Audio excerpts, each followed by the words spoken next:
Nanay, good morning, magandang buhay. Luto tayo ng chicken curry. Ito yung chicken meat. Tapos meron tayong bawang, luya, sibuyas, at gata. Unang tiga at pangalawang tiga. Dito naman sa kabila, meron tayong sitaw. Nilagyan ko po siya ng sitaw mga kananay kasi gusto nila na may gulay. Tapos bell pepper, tapos carrots, at patatas. Yung patatas mga kananay is bilog lang siya kasi maliliit lang naman. Butter po ang ating gagamitin mga kananay. Yan. Tapos ilalagay natin ang luya. Sunod natin ang bawang.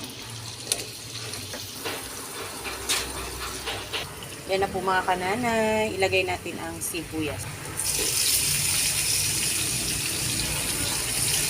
Pagkatapos, isunod na ang manok. Timplahan ng seasoning at salt.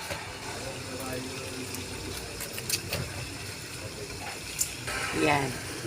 Ilagay natin ang ating curry powder. Ilagay natin yan mga kananay. At haluin natin ng maigi. Yan po mga kananay. Papanuotin lang natin ang lasa sa manok. Saka natin ilalagay ang pangalawang tiga. Yan na po mga kananay. Ilagay natin ang pangalawang tiga. Yan.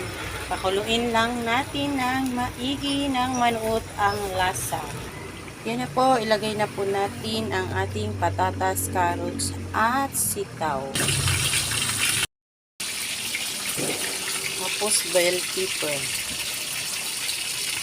Yan po mga kananay ang ating curry. Yan, pakuluin lang po natin yan at ilalagay na natin ang ating unang tigang gata. Ito po ang unang tigang gata. Yan. O, diba?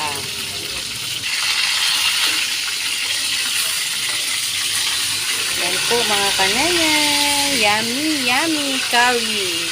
Chicken curry. Okay mga kananay, isluto na ang ating chicken curry. Yan po ang ating chicken curry. Ala Michelle, thank you for watching.